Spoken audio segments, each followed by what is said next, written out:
Assalamualaikum warahmatullahi wabarakatuh. Saya Yasri Dayanti Sihombing, CGP Angkatan 8 dari SMP Negeri 1 Batang Toru, Kabupaten Tapanuli Selatan, akan melakukan aksi nyata Modul 14 Budaya Positif. Latar belakang: anak masih dikekang dengan peraturan, didisiplinkan dengan hukuman dan hadiah. Anak-anak mematuhi peraturan karena takut dihukum dan mau belajar rajin karena ingin juara, sehingga jiwa anak tidak merdeka karena dibelenggu oleh rasa takut, sakit, dan pengharapan akan pujian dan hadiah. Dengan kata lain, disiplin terjadi karena stimulus respon, sehingga peserta didik tidak memiliki kontrol diri dan cenderung termotivasi secara ekstrinsik.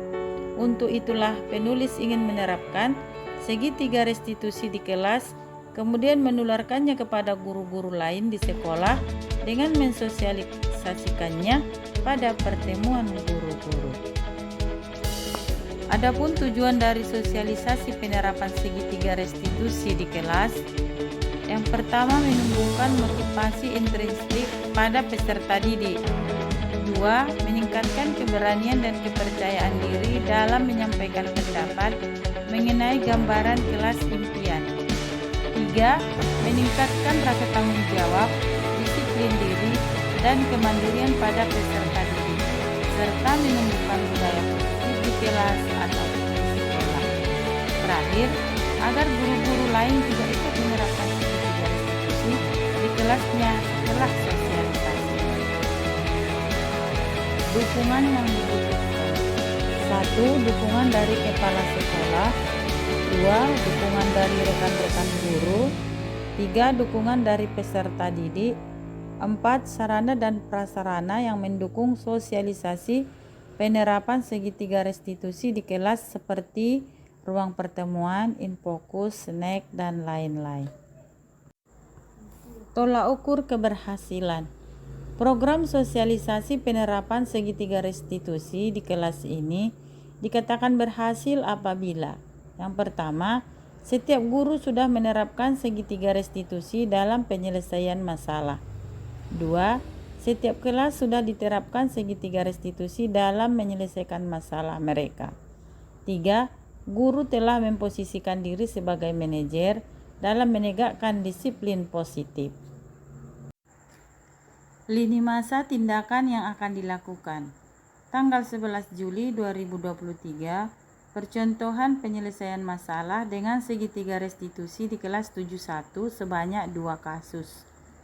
18 Juli 2023, sosialisasi penerapan segitiga restitusi pada penyelesaian masalah di depan guru dan siswa.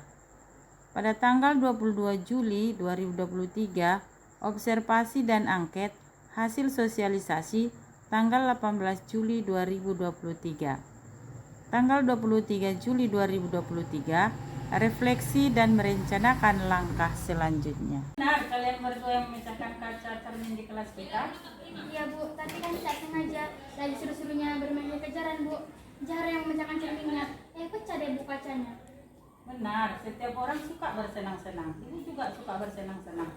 Tapi tidak harus kejar-kejaran di kelas kan? Lihatlah, cermin kita akhirnya pecah. Untung tidak ada yang kena kawannya. Coba kalau kena, bisa bahaya kan? Iya Bu, kami minta maaf. Harusnya kejar-kejaran di mana? Di lapangan Bu. Iya, menurut Siva dan Zahra, keyakinan kelas kita yang mana yang sudah dilanggar? Peduli, patuh terhadap peraturan dan menghormati orang lain Bu. Ya, jadi bagaimana cara memperbaikinya? Kami akan mengambil cermin yang pecah Bu. Kami berjanji akan mengulanginya lagi. Iya, bagus. Mudah-mudahan berdua lebih baik lagi ke depannya. Iya Bu. Andi, Indra, kenapa sih dibacanya susah? Kami cuma kelas makan Bu. Di atas kursi baca. Habisnya seru Bu. Dan tiba-tiba kaki kursi patah. Maaf ya Bu. Iya benar, semua orang suka senang-senang. Ibu juga dulu waktu kecil suka lompat-lompatan. Tapi bukan harus di dalam kelas. Lompat-lompatan bisa di lapangan. Nanti bisa lompat jauh, lompat kali, lompat galang. Kalau sering latihan, bisa jadi juara.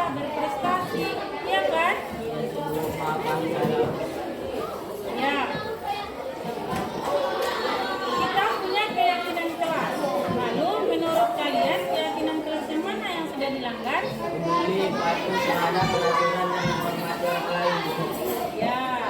Nah, apa solusinya untuk kursi kita yang rusak? Kami bisa memperbaikan Bu. Tapi kami bisa melakukan Bu seperti gergaji, paku, dan martil. Oh, kalau soal gergaji, paku dan martil bisa diminta di ruangan Pak Satpam. Minta sama Pak Satpam ya.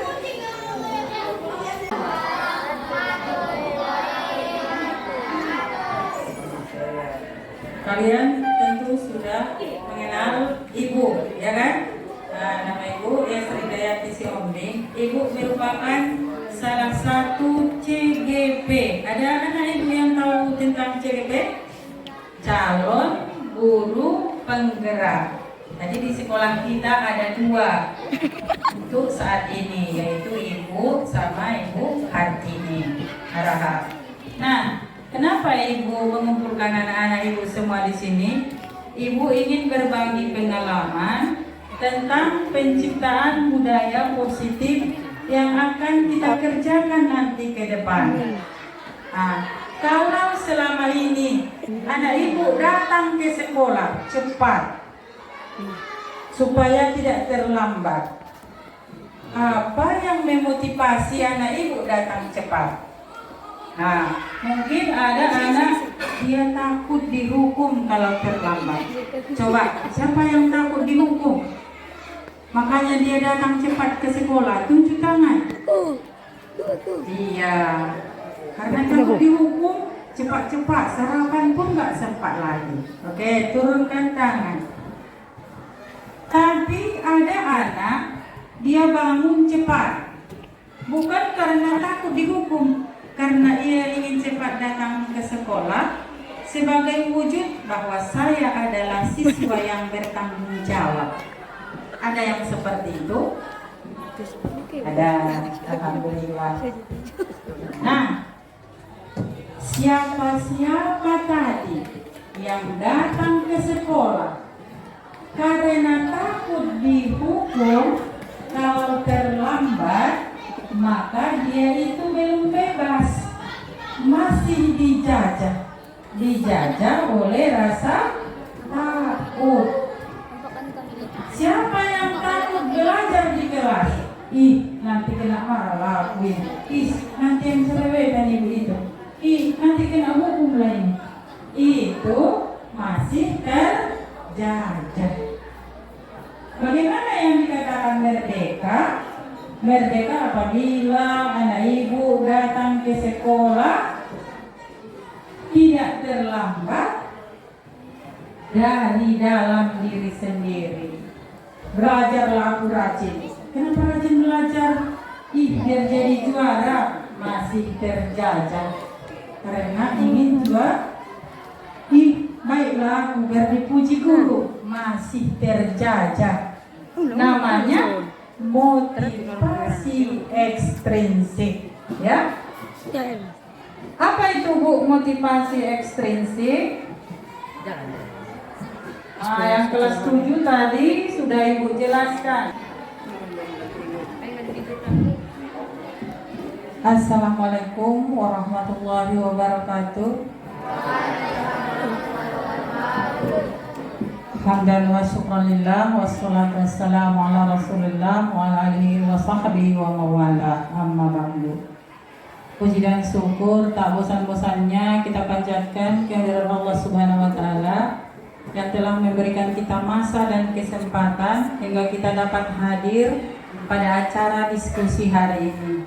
Salawat beriring salam tak lupa kita aturkan kepada junjungan kita Nabi besar Muhammad SAW yang kita nantikan syafaatnya di yaumil akhir.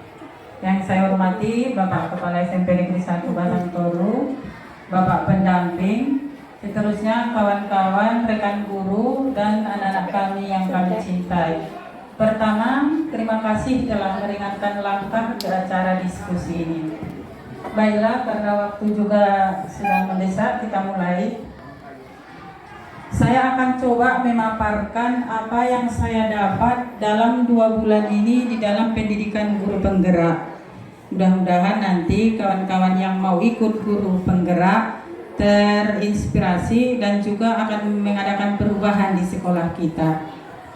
Yang pertama, di modul 11 kami dilatih untuk menerapkan pemikiran Ki Hajar Dewantara, bahwa pendidikan menurut Ki Hajar Dewantara adalah pendidikan yang menuntun anak-anak kita ini supaya bahagia dan selamat. Jadi bukan supaya pintar, bukan supaya cerdas, tapi supaya bahagia dan selamat. Inilah intinya yang kami dapat di modul 11. Maka setiap pembelajaran di kelas, kita harus membawa anak-anak itu bahagia dan selamat. Nah, kemudian pemikiran beliau yang kedua, bahwa guru itu adalah sebagai contoh. Kita contoh bagi murid kita. Kalau kita baik, maka murid kita juga akan baik. Kemudian ada pembiasaan, pengajaran, perintah, paksaan, dan hukuman. Juga pengalaman lahir dan batin. Saya memilih yang nomor 2, pembiasaan. Kenapa? Kami disuruh memilih untuk diterapkan di sekolah. Beberapa kali saya masuk ke kelas, saya lihat anak-anak kurang minat membacanya. Maka saya ingin membiasakan anak-anak membaca. Inilah nanti prakarsa perubahan saya di SMP Negeri 1 Batang Toru. Karena kalau salam, senyum, sopan, bersih itu sudah ada sejak lama di sekolah kita. Ini barangkali yang belum ada. Mungkin nanti hari Jumat, karena kita ada budaya literasi dan numerasi, ini juga akan mendukung nanti di sekolah kita. Kemudian ini di modul 1-2 kami mempelajari peran dan nilai guru penggerak, bahwa guru penggerak itu sebagai coach bagi kawan-kawannya yang lain.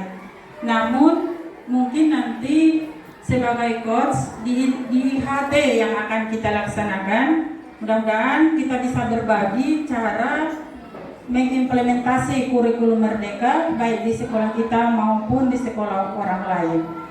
Juga sebagai pemimpin pembelajaran yang mendorong well-being ekosistem pendidikan sekolah. Artinya bahwa guru penggerak itu harus menjadi perubahan minimal di kelasnya, dicontoh oleh guru. Warahmatullahi wabarakatuh. Saya akan melakukan pembahasan modul 14 budaya positif. Ini termasuk di dalam pengembangan kurikulum Merdeka. Salam dan bahagia. Apa makna dari budaya positif? Barangkali Bapak Ibu sekalian sudah sering mendengar budaya positif. Apa contoh penerapan budaya positif yang telah kita terapkan? Budaya positif di sekolah yaitu nilai-nilai dan kebiasaan di sekolah yang berpihak pada peserta didik, agar mereka dapat berkembang menjadi pribadi yang kritis, penuh hormat, dan bertanggung jawab. Maka perubahan paradigma atau pola pikir kita sesuai dengan pendapat Ki Hajar Dewantara. Barangkali Bapak Ibu semua sudah pernah mendengar Ki Hajar Dewantara yang telah melahirkan pemikiran-pemikiran dan filosofi pendidikan yang menjadi dasar dari Merdeka Belajar.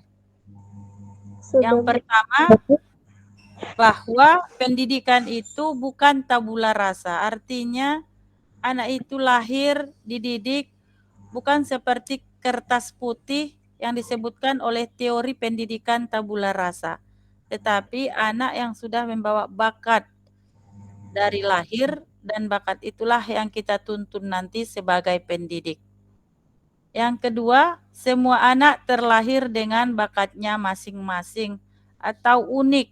Jadi Bapak Ibu, jika 32 anak dalam satu kelas, maka 32 lah bakat dan karakter anak tersebut. Sama dengan dalam rumah tangga, apabila anak itu kita punya anak 10, maka setiap orang mempunyai keunikan masing-masing. Kemudian Ki Hajar Dewantara berpendapat bahwa pendidikan itu adalah pendidikan budi pekerti, menuntun budi pekerti anak didik sehingga mereka selamat dan bahagia. Tugas guru menuntun bakat anak tersebut sehingga selamat dan bahagia.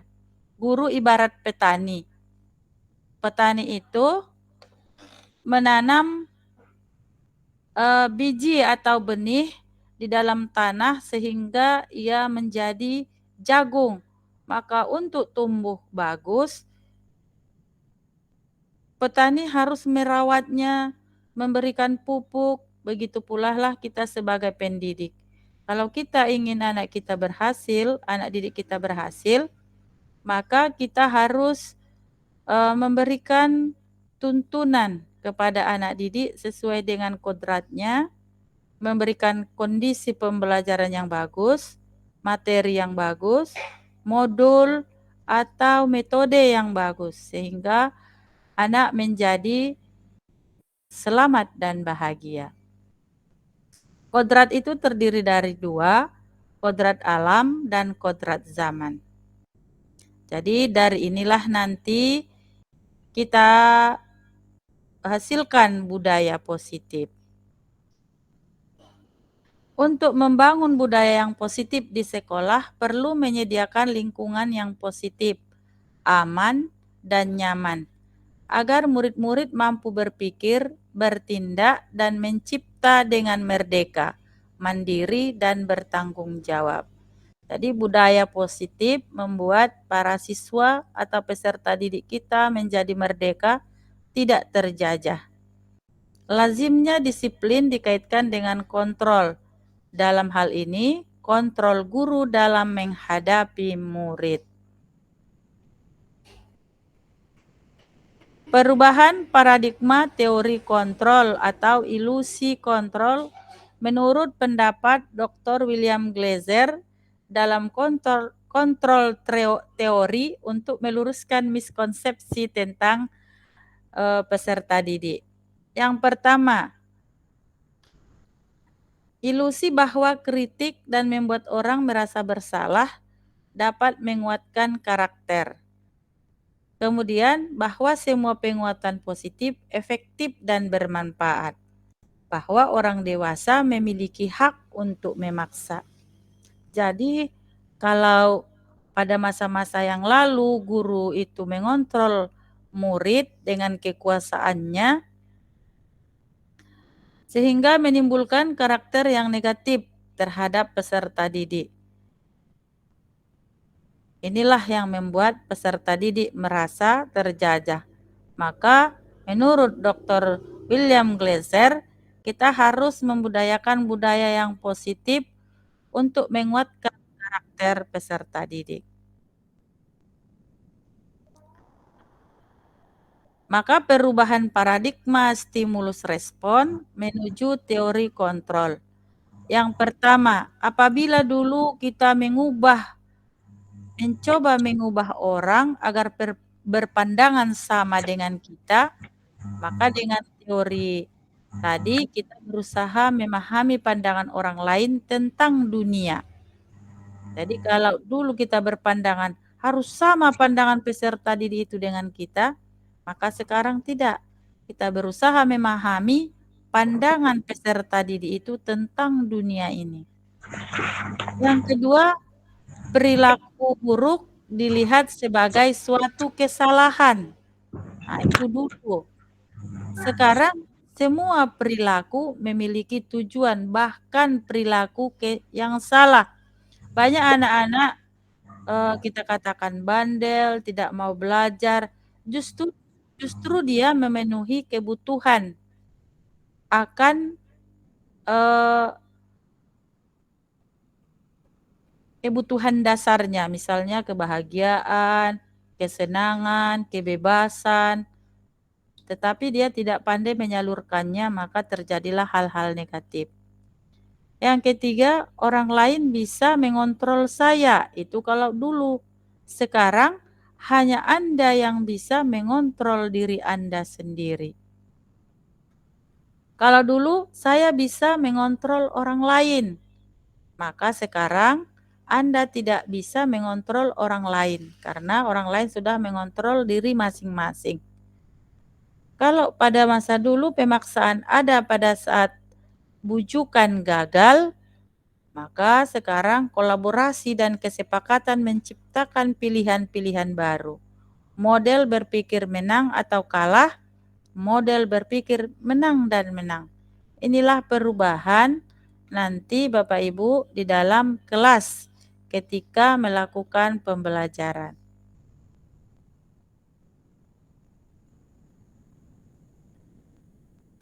Apa makna atau arti disiplin? Nah, Bapak Ibu, kata disiplin sering dikaitkan dengan tata tertib, teratur, dan kepatuhan pada peraturan. Kata disiplin juga sering dihubungkan dengan hukuman. Padahal itu sungguh berbeda karena belajar dengan disiplin tidak harus dengan memberi hukuman. Justru itu adalah salah satu alternatif terlahir dan kalau perlu tidak digunakan sama sekali. Jadi kalau dulu kita merasa bahwa disiplin itu harus dengan hukuman, ancaman, rupanya hal itu akan membuat peserta didik merasa tertekan. Justru hukuman jika perlu tidak digunakan sama sekali di dalam pembelajaran.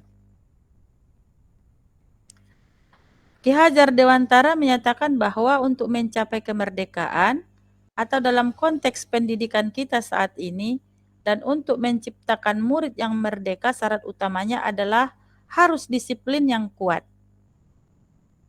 Disiplin yang dimaksud adalah disiplin yang memiliki jika motivasi internal. Nah, jadi disiplin menurut Ki Hajar Dewantara adalah disiplin dengan motivasi internal. Motivasi dari dalam diri yang tidak memerlukan pihak lain untuk mendisiplinkan kita. Jadi nanti kita membudayakan peserta didik kita supaya disiplin dari dalam dirinya tanpa perlu didisiplinkan oleh orang lain. Ada beberapa teori perilaku manusia. Yang pertama, untuk menghindari ketidaknyamanan hukuman. Apa yang akan motivasikan si perilaku terjadi apabila saya tidak melakukannya? Nah, yang kedua, untuk mendapatkan imbalan dari orang lain. Apa yang akan saya dapatkan apabila saya melakukannya? Maka yang kedua ini adalah motivasi eksternal, karena ingin dipuji atau takut akan hukuman dan ancaman. Maka yang ketiga, untuk menghargai diri sendiri, menjadi insan yang sesuai dengan harapan kita. Saya akan menjadi orang seperti apa bila saya melakukannya. Maka motivasi ini adalah motivasi dari dalam diri. Inilah dia tujuan disiplin positif. Disiplin yang berasal dari diri sendiri tanpa takut dihukum atau tanpa ingin dipuji orang lain, tapi karena ingin maju dan ingin menjadi lebih baik. Budaya positif kita mulai dengan peraturan di dalam kelas. Apabila di dalam kelas peraturan diganti dengan keyakinan kelas, maka terjadilah lingkungan yang positif. Apabila lingkungan yang positif di dalam kelas, setiap kelas di sekolah, maka sekolah itu akan membudayakan budaya yang positif. Jadi dia dari bawah ke atas. Keyakinan kelas, hukuman, dan penghargaan. Mengapa tidak peraturan saja? Dulu ada peraturan kelas, tapi peraturan itu sekarang digantikan dengan keyakinan kelas. Mengapa kita memiliki peraturan harus menggunakan helm bila mengendarai kendaraan roda 2? Mengapa kita memiliki peraturan 3M, menggunakan masker, cuci tangan, menjaga jarak 1,5 meter? Mengapa kita memiliki peraturan harus datang tepat waktu pada saat mengikuti pelatihan? Jika motivasinya intrinsik dari dalam diri, maka yang pertama kita menggunakan helm supaya selamat, bukan karena takut peraturan. Kalau menggunakan helm karena takut peraturan, berarti itu belum budaya positif. Mengapa kita melakukan 3M? Mungkin karena kita ingin dipuji. Kalau ingin dipuji, berarti belum dia budaya positif. Tapi kalau kita ingin menjaga kesehatan kita, biar kita terhindar dari penyakit, barulah dikatakan dengan budaya positif motivasi internal. Nah, Bapak Ibu sekalian, keyakinan kelas kita mulai dari keyakinan kelas. Bapak Ibu nanti akan bertugas di kelas untuk membuat peraturan kelas. Selalu dikatakan oleh kepala sekolah buat keyakinan kelas di kelasnya masing-masing. Tapi kita belum tahu bagaimana yang disebut dengan keyakinan kelas. Maka keyakinan kelas itu adalah nilai-nilai kebajikan atau prinsip-prinsip universal yang disepakati bersama secara universal, lepas dari latar belakang suku, negara, bahasa, maupun agama. Menurut Gosen, suatu keyakinan akan lebih memotivasi seseorang dari dalam atau intrinsik. Seseorang akan lebih bersemangat untuk menjalankan keyakinannya daripada hanya sekedar mengikuti serangkaian peraturan. Jadi motivasi dari dalam akan lebih banyak atau akan lebih lama bertahan ketimbang dengan motivasi ekstrinsik yang menjadikan seseorang hanya bersemangat apabila ia dipuji atau akan mematuhi peraturan apabila ia diancam dengan hukuman dan konsekuensi. Pembentukan keyakinan kelas. Nah, Bapak Ibu, ini yang perlu bagi kita nanti untuk membentuk keyakinan kelas. Yang pertama, keyakinan kelas bersifat abstrak daripada peraturan yang bersifat lebih rinci. Jadi, keyakinan kelas bersifat umum, abstrak. Yang kedua, keyakinan kelas berupa pernyataan yang universal. Yang ketiga, pernyataan keyakinan kelas senantiasa dibuat dalam bentuk yang positif. Jadi kalau peraturan kelas tidak buang sampah sembarangan, maka pada keyakinan kelas kita hindarkan kata-kata tidak. Menempatkan sampah pada tempatnya. Artinya sampah itu ada yang bisa didaur ulang, ada pula sampah yang bisa dibuat kompos, dibuat kerajinan, dan ada juga yang tidak bisa digunakan. Maka kata-kata tidak membuang sampah, kalau diganti dengan keyakinan kelas, menjadi menempatkan sampah pada tempatnya atau menjaga lingkungan kelas yang bersih. Jadi kata-kata negatif dihilangkan. Keyakinan kelas hendaknya tidak terlalu banyak sehingga mudah diingat dan dipahami. Kalau peraturan kelas ada 15, maka keyakinan kelas cukup 7 atau 10, tetapi dia sudah menyangkut peraturan-peraturan kelas yang ada yang 15 tadi sehingga dia menjadi umum dan bersifat persuasif. Kemudian semua warga kelas sebaiknya ikut berkontribusi dalam membuat kegiatan kelas lewat curah pendapat. Jadi kalau peraturan kelas guru yang menyusunnya, tapi kalau keyakinan kelas guru dan peserta didik menyusun keyakinan kelas secara bersama-sama dalam curah pendapat. Kemudian bersedia meninjau kembali keyakinan kelas dari waktu ke waktu. Jadi apabila keyakinan kelas itu tidak dapat dipertahankan lagi, bisa kita ganti menjadi keyakinan kelas yang akan kita ganti apabila diperlukan.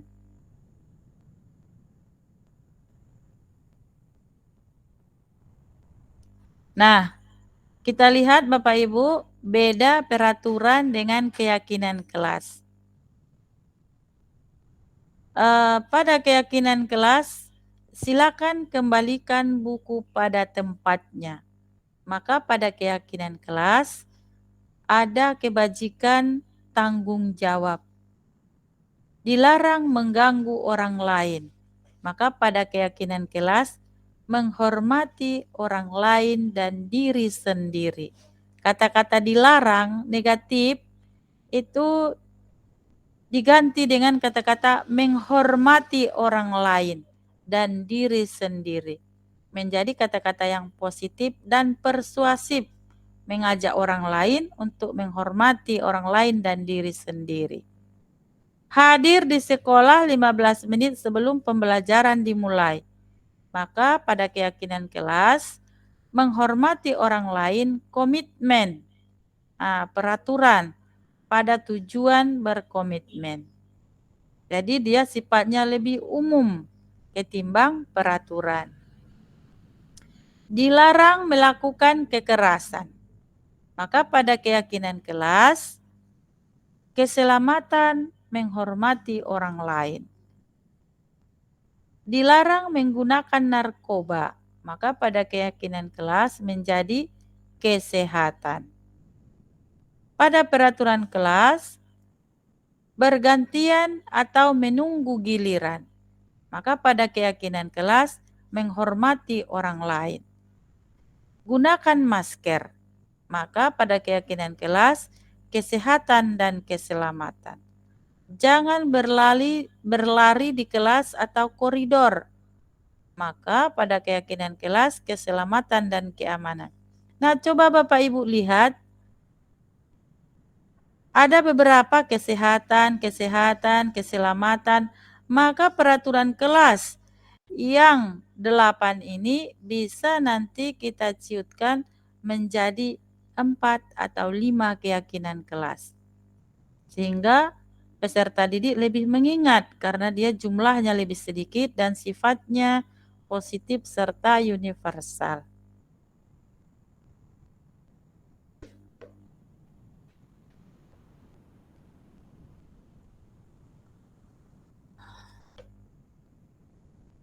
Dihukum atau memperoleh penghargaan. Pengaruhnya jangka pendek, penghargaan dan hukuman. Kemudian penghargaan merusak hubungan. Kenapa? Karena kadang-kadang ketika kita memberikan penghargaan akan membuat si anak mengerjakan sesuatu hanya karena mengharapkan penghargaan atau pujian.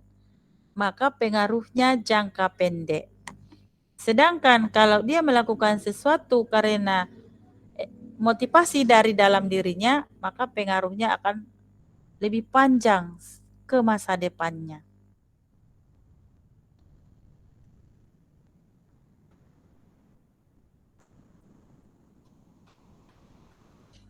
Nah, Bapak Ibu, mari sama-sama kita lihat. Mencatat 100 kali di dalam buku. Saya tidak akan terlambat lagi karena terlambat sekolah. Nah, ini Bapak Ibu hukuman atau konsekuensikah? Nah, karena ada kata-kata mencatat 100 kali di buku, maka ini merupakan hukuman. Lari mengelilingi lapangan basket 2 kali, ini juga merupakan hukuman. Murid diminta untuk push up 15 kali karena tidak menggunakan masker, hukuman. Menggantikan kertas teman yang telah dicoret-coret. Menggantikan. Kata-kata menggantikan ini merupakan konsekuensi. Artinya melakukan sesuatu untuk mengganti perbuatan kita yang salah yang dilakukan. Jadi tidak ada hukuman, hanya konsekuensi. Membersihkan tumpahan air di meja tulis karena tersenggol pada saat belajar. Ini juga merupakan konsekuensi karena dia menggantikan perbuatan yang salah dengan memperbaikinya. Meminta murid tidak mengenakan sepatu seharian di sekolah karena tidak mengenakan sepatu warna hitam. Ini merupakan hukuman. Lari mengelilingi lapangan basket 2 kali karena terlambat 10 menit untuk pelajaran PJOK. Ini juga merupakan hukuman.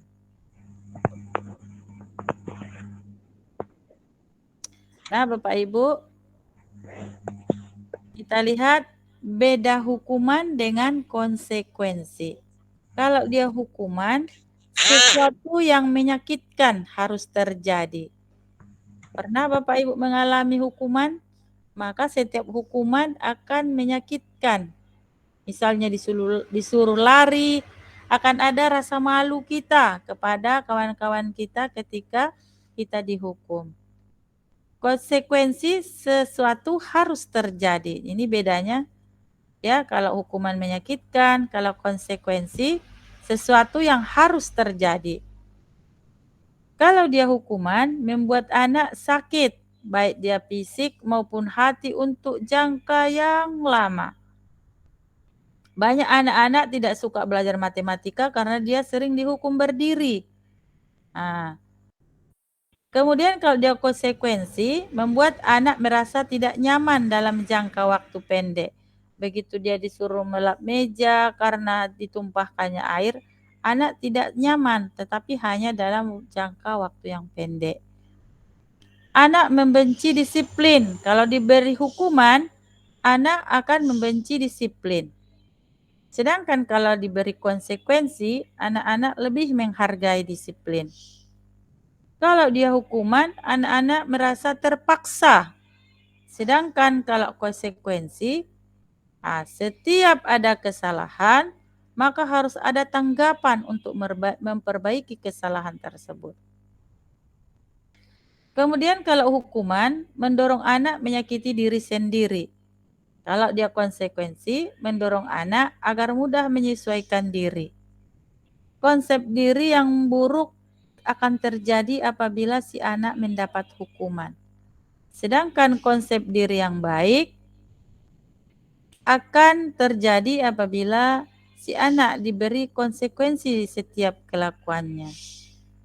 Maka kalau dia dihukum, anak belajar untuk menyembunyikan kesalahan. Jadi kalau dia punya kesalahan, dia akan berusaha menyembunyikannya supaya tidak dihukum. Sedangkan kalau dia konsekuensi, anak belajar untuk mematuhi peraturan. Yang terakhir, kalau dia hukuman, anak akan merasa marah, merasa bersalah, dipermalukan, merasa tak dihargai. Nah, kalau dia konsekuensi, anak merasa kehilangan hak.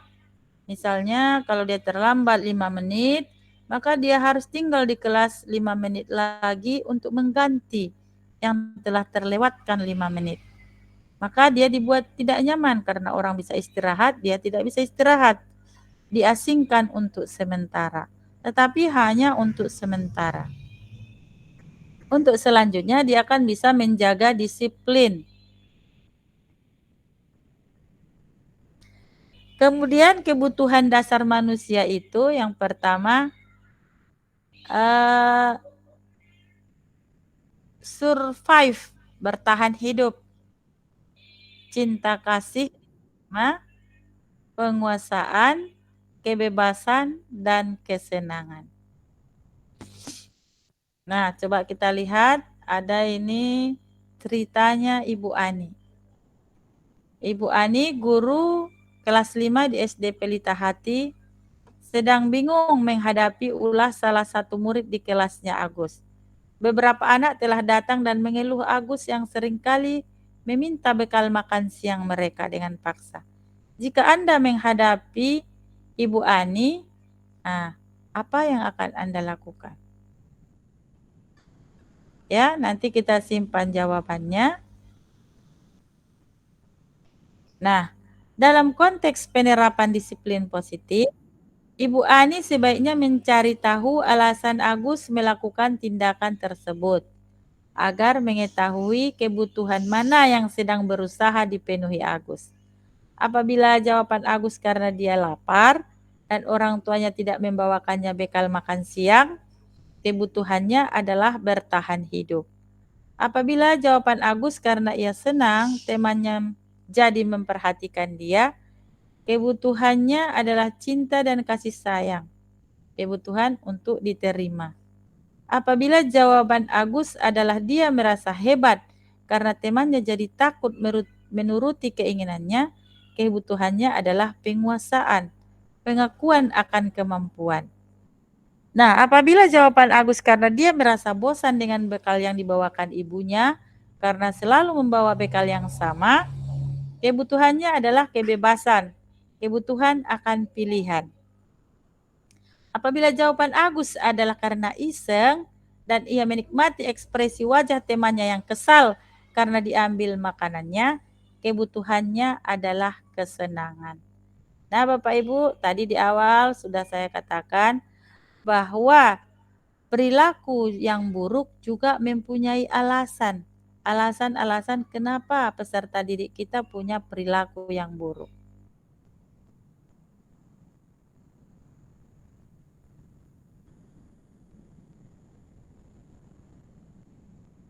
Yang terakhir, apa itu restitusi? Restitusi adalah proses menciptakan kondisi bagi murid untuk memperbaiki kesalahan mereka, sehingga mereka bisa kembali pada kelompok mereka dengan karakter yang lebih kuat.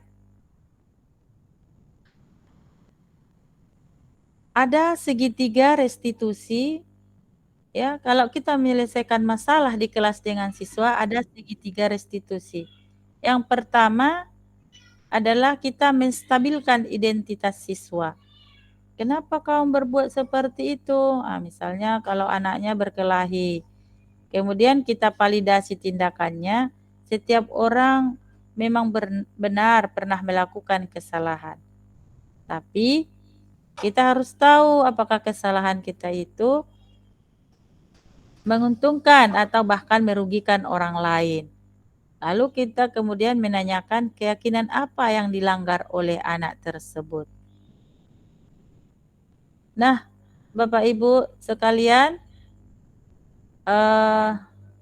inilah penerapan budaya positif dalam lingkungan sekolah kita. Terima kasih atas perhatiannya. Semoga pertemuan kita ke depannya untuk membicarakan tentang budaya positif akan berlanjut kembali.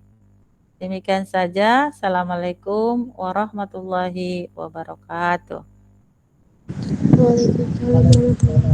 Waalaikumsalam warahmatullahi wabarakatuh. Adakah tanggapan dari Bapak Ibu sekalian tentang presentasi tadi?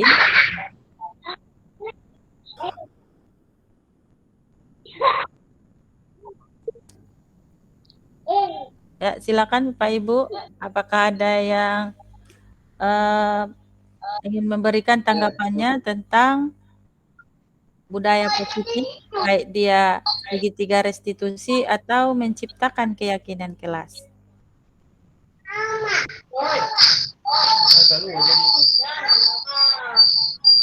Baiklah, sampai di sini pertemuan kita.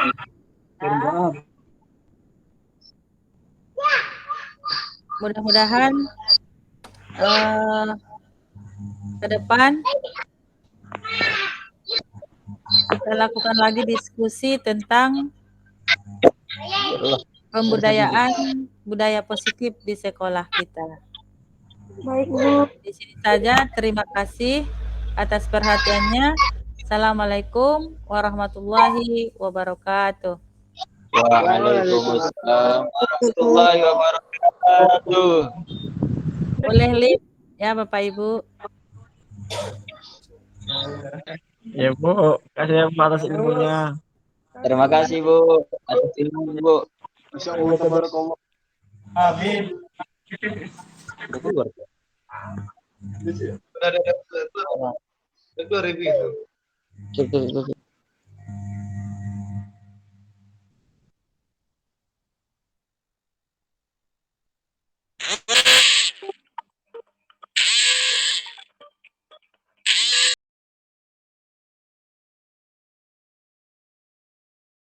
Warahmatullahi wabarakatuh.